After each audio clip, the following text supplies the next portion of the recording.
नमस्कार, मैं हूं जया सिन्हा और भारत की कला संस्कृति के रंगों से सराबोर इस बेहद खास कार्यक्रम रंग तरंग के साथ एक बार फिर हाजिर हूं।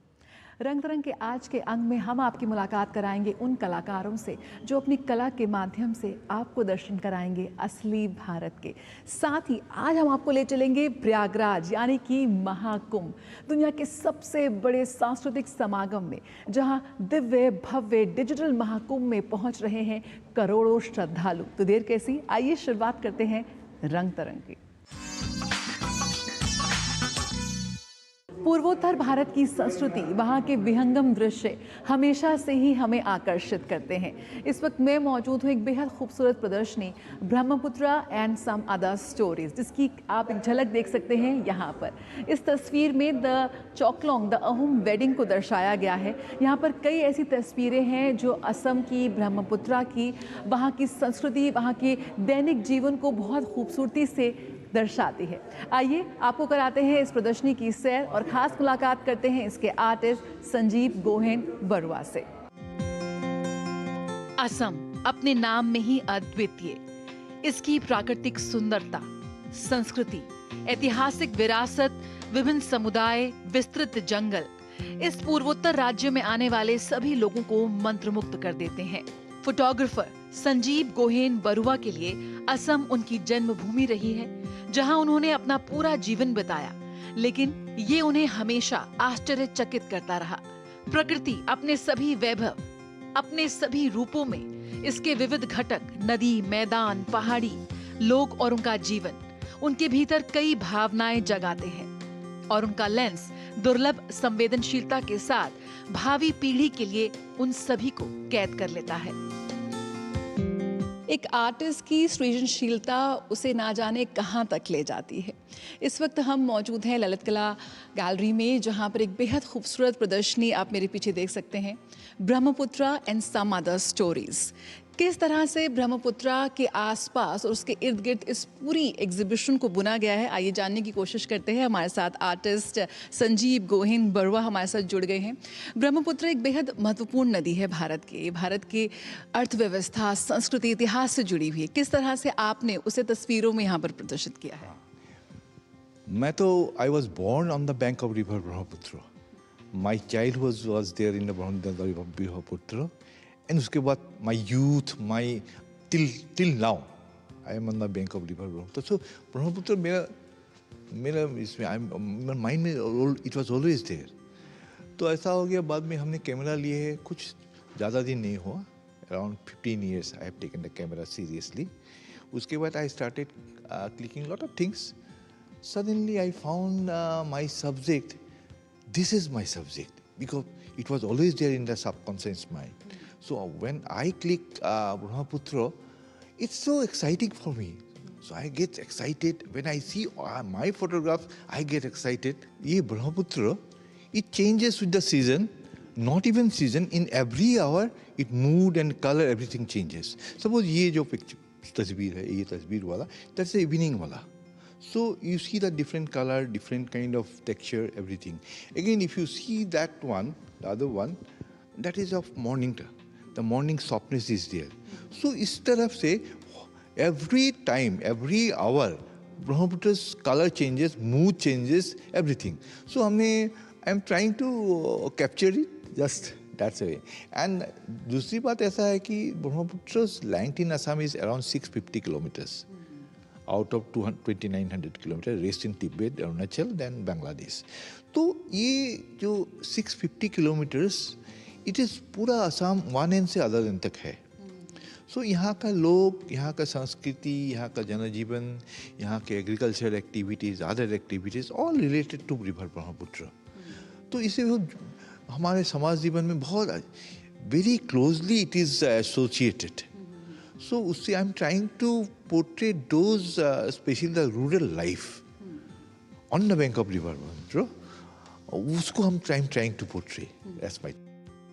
संजीव ने महाशक्तिशाली ब्रह्मपुत्र नदी को अपनी प्रेरणा माना है।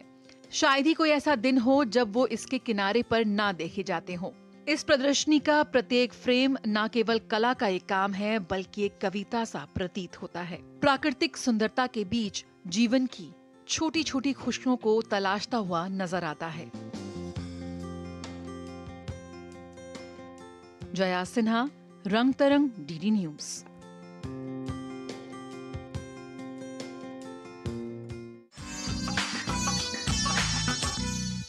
और अब बारी महाकुंभ की। आइए आपको सीधे लिए चलते हैं तीर्थराज प्रयागराज। प्रयागराज महाकुंभ का हर दृश्य बेहद अलौकिक है, बेहद विहंगम है। करोड़ों की संख्या में श्रद्धालु पहुंच रहे हैं प्रयागराज में महाकुंभ में आस्था की डुबकी लगाने। इसी कड़ी में सुर्खियां बटोर रहा है प्रयागराज का शिवालय पार्क। 22 कलाकारों द्वारा और 400 टन कबाड़ से इसे बनाया गया है। भारत की कला, संस्कृति, इतिहास और सभ्यता की गवाही देता है ये शिवालय पार्क।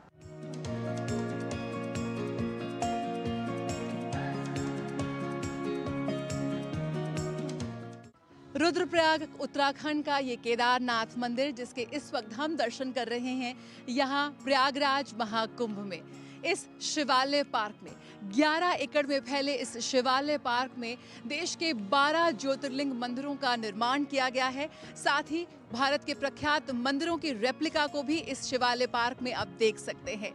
400 टन कबाड़ का इसमें इस्तेमाल किया गया है और महीनों की मेहनत के बाद ये शिवालय पार्क तैयार हुआ है। महाकुंभ 2025 की भव्यता और इसके आध्यात्म को एक नई ऊंचाई पर ले जा रहा है इस शिवालय पार्क। ना सिर्फ ये एक दार्शनिक स्थल है, पर बच्चे और बड़ों के लिए ये भगवान शिव को समझने के लिए एक ज्ञान का केंद्र भी बन गया है।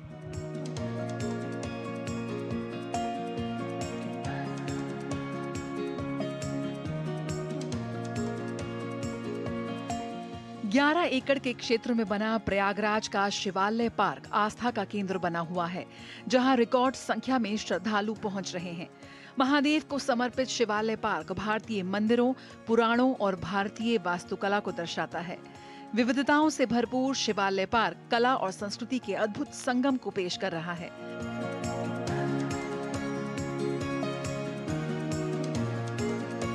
प्रवेश से ही समुद्र मंथन के बारे में, इस दुनिया के बारे में सब आदिकाल का सब बताया जा रहा है और एक ही जगह सारी शक्तियों को दिखाया जा रहा है कि हमारे 12 ज्योतिर्लिंग होते हैं। ये कहीं किताबों में जल्दी से नहीं मिलता है। बहुत अच्छा बना ये पार्क। पहली बार हम आए यहाँ पे, हम लखनऊ से आए हैं, कुंभ में नहाए और यहाँ पे देखने का बहुत मन था।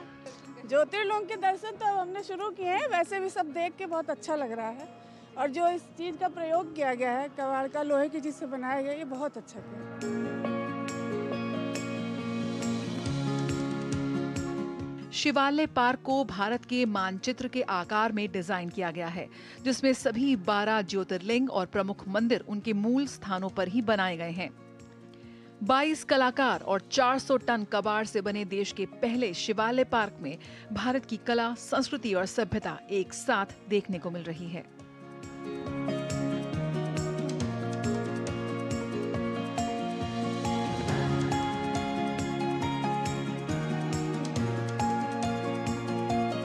छत्रपति संभाजीनगर महाराष्ट्र का कैलाश मंदिर, जिसका इस वक्त दर्शकों की भीड़ लुत्फ उठा रही है यहाँ प्रयागराज महाकुंभ 2025 में। यकीनन भारत की वर्षों पुरानी वास्तुकला और कारीगरी का एक बेहद खूबसूरत नमूना यहाँ पर आप देख सकते हैं। और इस वेस्ट टू वंडर पार्क में आप कैसे यकीन करना ये मुश्किल हो रहा है कि कैसे इस अद्भुत इमारत को यहाँ पर क्रिएट किया गया है, वो भी वर्षों पुरानी जंग खा रही लोहे की पाइपों से, ट्रकों से, रेल की पटरियों से। है ना अद्भुत? जी हाँ, यही तो है जादूगरी हमारे कारीगरों की। तो आइए, आस्था के इस महाकुंभ में, आध्यात्म के इस महाकुंभ में सस्टेनेबिलिटी का एक बहुत ही शानदार उदाहरण पेश करता है ये शिवालय पार्क।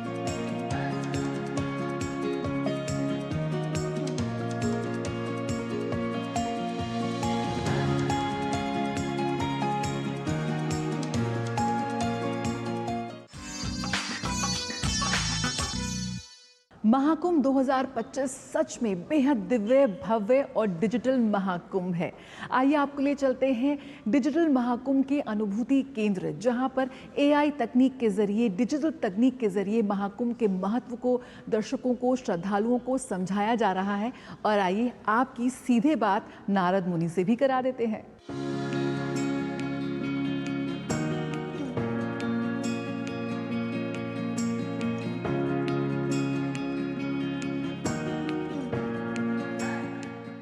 दिव्य भव्य डिजिटल महाकुंभ, इसके खास अनुभूति केंद्र यानी कि डिजिटल एक्सपीरियंस केंद्र में आप सभी का स्वागत है। 10 खंड में इसे बांटा गया है और यहाँ पर आप स्क्रीन पर देख सकते हैं खंड 2 नीलकंठ ब्रह्मांड के रक्षक। जो पहला खंड था वो था तीर्थराज प्रयागराज, यानी कि तीर्थराज प्रयागराज में आप सभी का स्वागत है। इस 144 वर्षों के बाद जो महाकुंभ हो रहा है उसको किस तरह से डिजिटली आप समझ सकते हैं तकनीक के लिहाज से, उसी की एक झलक यहाँ पर आप देख सकते हैं स्क्रीन पर। नीलकंठ शिव जी की ये तस्वीर जो डिजिटल और एआई तकनीक से बनाई गई है और आप देख सकते हैं किस तरह से इतनी बड़ी संख्या में लोग यहाँ मौजूद हैं और इसका अनुभव ले रहे हैं। एआई तकनीक से डिजिटल महाकुंभ का एक बहुत ही खूबसूरत चित्रण यहाँ पर किया गया है, जो यकीनन इन तमाम लोगों को यहाँ बैठकर एक अलग ही अलौकिक दुनिया का अनुभव दे रहा है।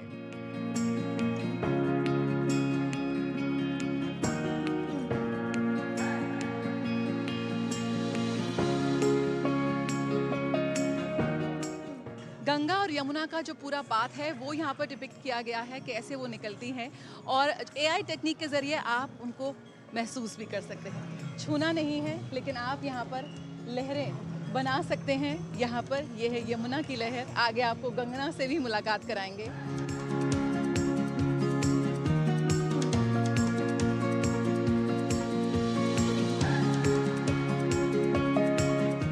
डिजिटल महाकुंभ बहुत अच्छा एक्सपीरियंस था, बहुत अच्छा है इसके लिए। डिजिटल महाकुंभ 2025 के लिए मैं बहुत धन्यवाद कहता हूँ। हमको तो ये समुद्र मंथन का बहुत अच्छा लगा था। बहुत अच्छा लगा, बहुत लाइफ में पहली बार देखा, जो कि बहुत अच्छा लगा। काफ़ी अच्छा एक्सपीरियंस था।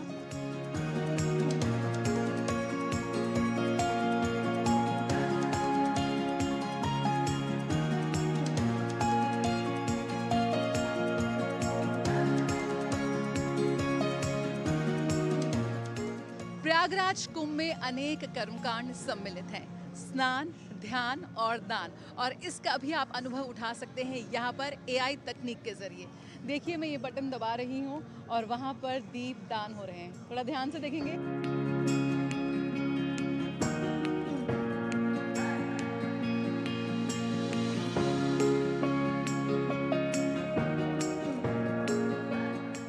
बृहस्पति ज्ञान का प्रतीक है, चंद्र मन का, सूर्य जीवन शक्ति के और शनि कर्म फल के। कुंभ के समय जो तमाम ग्रह हैं उनकी ऊर्जा एक साथ आ जाती है और जल के माध्यम से शरीर में प्रवेश करती है। उसी डिवाइन कॉन्फ्लुएंस को यहाँ पर प्रदर्शित किया है इस डिजिटल एक्सपीरियंस के चलते। यहाँ पर आप देख सकते हैं एआई के चलते तमाम ग्रहों को और किस तरह से जो विभिन्न कुंभ हुए हैं, हरिद्वार कुंभ जो गंगा तट पर हुआ, उज्जैन का सिंहस्थ कुंभ जो शिप्रा तट पर हुआ, नासिक का कुंभ गोदावरी तट पर हुआ, किस तरह से उस समय उन तमाम कुंभ के समय जो ग्रहों की स्थिति थी वो इस गैलरी में आप देख सकते हैं।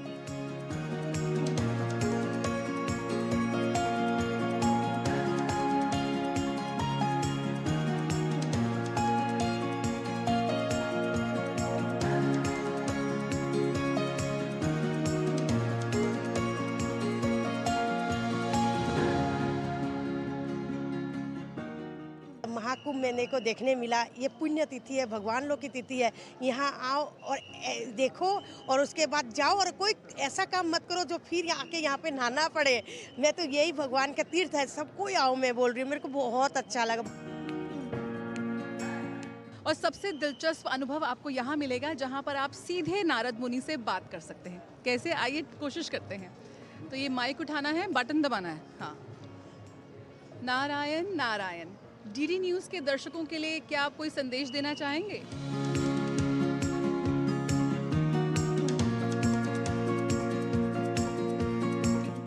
नारायण नारायण।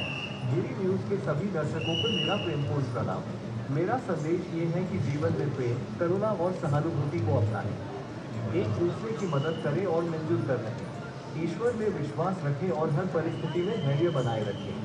जीवन के हर पल का आनंद लें और सकारात्मकता फैलाएं। आपकी यात्रा मंगलमय हो।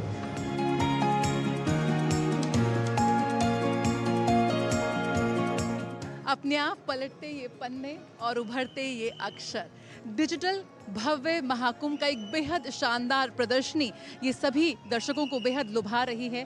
विभिन्न अखाड़े जो महाकुंभ में शिरकत कर रहे हैं उनकी जानकारी आप यहाँ ले सकते हैं। अब तक जितने भी कुंभ हुए हैं उनकी जानकारी भी यहाँ पर दी गई है।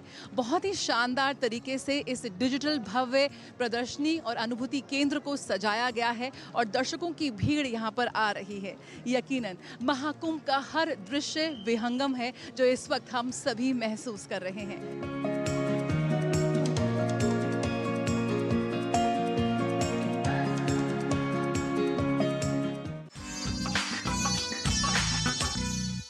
महाकुंभ में भारत की कला संस्कृति की बेहद खूबसूरत सिम्फनी देखने को मिल रही है और सबसे खास बात है इतनी बड़ी संख्या में युवाओं का महाकुंभ में हिस्सा लेना।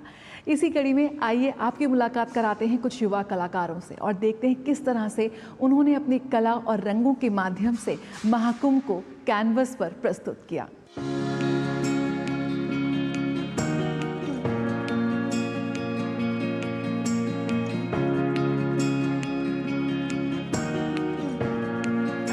आध्यात्म और संस्कृति का महासमागम महाकुंभ 2025। देश और दुनिया के करोड़ों श्रद्धालु यहाँ पहुँच रहे हैं। उम्र के हर वर्ग के लोगों को यहाँ पर आस्था की इस महाकुंभ में डुबकी लगाते हुए देखा जा रहा है। और सबसे दिलचस्प बात है कि किस तरह से युवाओं की भागीदारी और उनका रुझान इस सनातन धर्म में और साथ ही हमारी संस्कृति में। कला एक ऐसा ही जरिया बना है इन युवाओं के अंदर के संवाद को, इनकी भावनाओं को कुंभ से जोड़ने का। इस वक्त मैं ऐसी ही एक प्रदर्शनी में हूँ जहाँ पर 7 दिन का वक्त दिया गया 9 युवाओं को कुंभ को अपने तरीके से अपनी कला और प्रतिभा के माध्यम से कैनवस पर पेश करने का। और हम देख सकते हैं यहाँ पर कुंभ के इतने विविध रंग हमें नजर आ रहे हैं। आइए आपको सैर कराते हैं इस प्रदर्शनी की और जानने की कोशिश करते हैं कि क्या कुछ मन में है इन युवा कलाकारों के।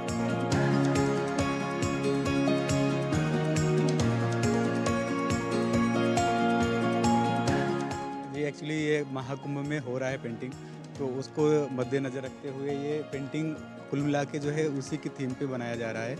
तो कुंभ से रिलेटेड हमने ये पेंटिंग बनाया है। ये महाकुंभ से रिलेटेड हमने इस पेंटिंग को बनाया है और ये पेंटिंग जो हमने थॉट बनाया है मोक्ष, इसका सब्जेक्ट है जो मोक्ष है, क्योंकि हम जितने भी नागा साधु हम सारे गाँव से लोग हर जगह से लोग आते हैं सिर्फ मोक्ष की प्राप्ति करने के लिए। उसी उद्देश्य से हमने इस पेंटिंग को बनाया है।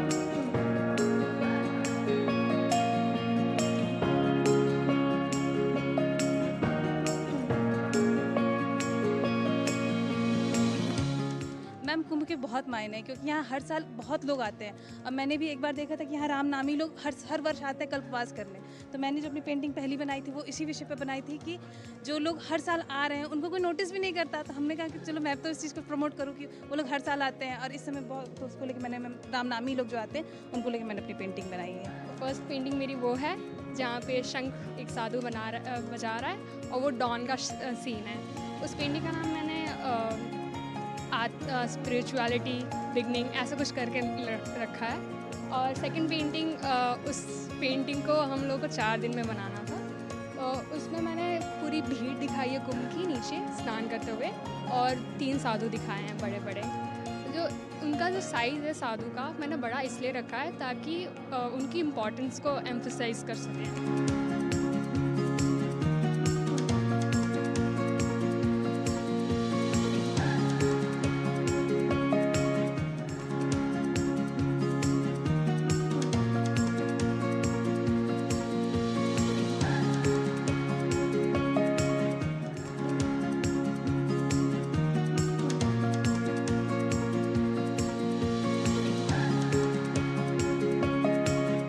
कला को साथ महत्व दिया जा रहा है कुंभ को। यहाँ पे कई सारे सांस्कृतिक कार्यक्रम हो रही है तो इससे कला जुड़ा हुआ है मैम।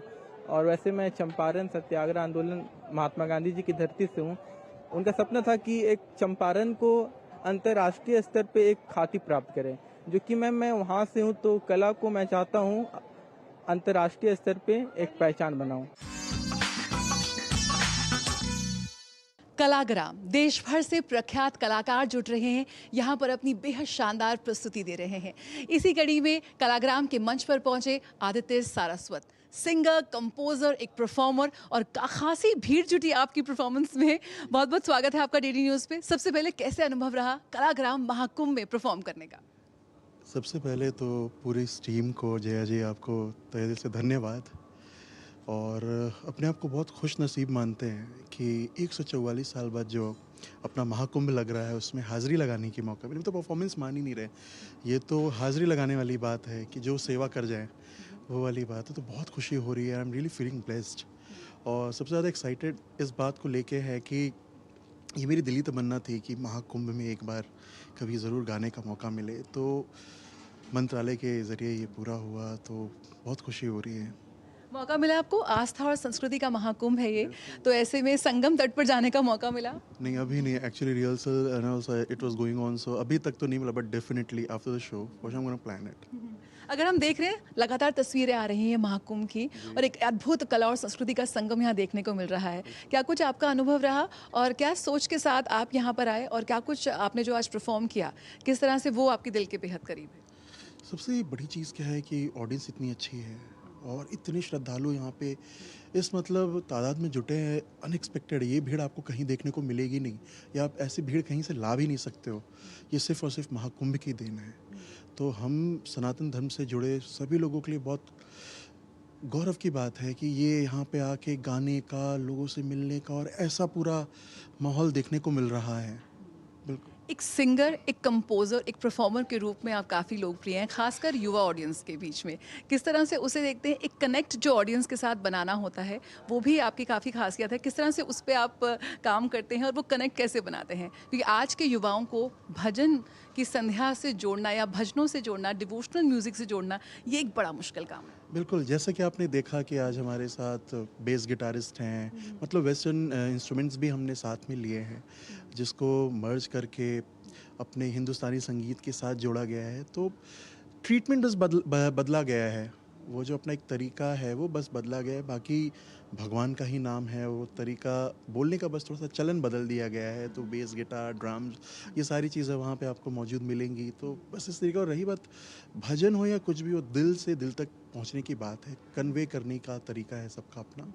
किस तरह से आप देखते हैं हिंदुस्तानी शास्त्रीय संगीत से आप जैसे युवा परफॉर्मर इसमें जुड़ रहे हैं, कहीं ना कहीं संगीत विरासत में तो आपको ज़रूर मिला होगा, लेकिन किस तरह से युवाओं को आप जोड़ते हुए नजर आते हैं, उनका रुझान आप देख रहे हैं इस वक्त हिंदुस्तानी शास्त्रीय कलाओं के लिए? जी, हमें लगता है कि हम हिंदुस्तान में जन्म लिए हैं, इस भारत भूमि पे, यही सबसे बड़ी पहली बात है। और दूसरी बात, शास्त्रीय संगीत की बात करें तो इसका हाल, या इसको इस तरीके से समझे जैसे इंग्लिश बोलते हो आप, इंग्लिश बोलने के लिए ग्रामर का सीखना ज़रूरी है। तो सेम उसी तरीके से आपको अगर चाहते हैं मौसीकी में, म्यूज़िक में अगर रास्ता बनाना है, तो पेशेंस के साथ पहले आप शास्त्रीय संगीत को ग्रहण करें, उसको धारण करें, कवच रूपी उसको बना के अपने रूह में उतारें, तब जाके आपको समझ में आएगा कि इसकी क्या है असली, इसकी तासीर क्या है। और रही बात, म्यूज़िक का कोई ज़बान नहीं होता है, चाहे आप वेस्टर्न म्यूज़िक ले लें, चाहे हमारा हिंदुस्तानी, कर्नाटकी, कोई भी, सारेगामा पधनिसा की ये बात होती है। तो उससे जुड़ना अपने आप में, यूथ यंगस्टर्स की अगर बात करें तो बस ट्रीटमेंट का फ़र्क है। अगर वो आप थोड़ा सा पेश करके उनको अगर उनके अंदाज में दें तो बिल्कुल कबूल होगा, बिल्कुल लोग उसको पसंद करेंगे। महाकुंभ में आप आए हैं, कोई भी दो पंक्ति, कोई भी जो आपके दिल के बेहद करीब है, सिर्फ हमारे लिए अगर आप दो लाइन गुनगुना सकें, सिर्फ बहुत ही छोटा सा। रे रे रे नू, रे रे रे रे नू, तोरा मन दर्पण कहलाए, रे तोरा मन दर्पण कहलाए, भले बुरे सारे कर्मों को देखे और दिखाए, तोरा मन दर्पण कहलाए, रे तोरा मन दर्पण कहलाए। बहुत बहुत शुक्रिया, बहुत बहुत शुक्रिया हमसे बात करने के लिए। यकीनन ये वो आवाज़ है जो आज हमारे दिल को छू रही है। महाकुंभ में हुई प्रख्यात कलाकारों की प्रस्तुति। आदित्य सारस्वत एक ऐसे कलाकार हैं जिन्होंने आज महाकुंभ में अपनी प्रस्तुति से समा बांध दिया। हे राम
ये दिव्यता, ये पवित्रता, महाकुंभ की इस अलौकिक शक्ति को हम सभी अपने मन मस्तिष्क में महसूस कर पा रहे हैं। रंग तरंग के आज के इस अंक में इतना ही। यकीनन कला अभिव्यक्ति का एक बेहद सशक्त माध्यम है। कला संस्कृति के इन विहंगम दृश्यों को आपके समक्ष हम यूं ही लाते रहेंगे रंग तरंग के जरिए। फिलहाल मुझे और मेरी पूरी टीम को दीजिए इजाजत। नमस्कार।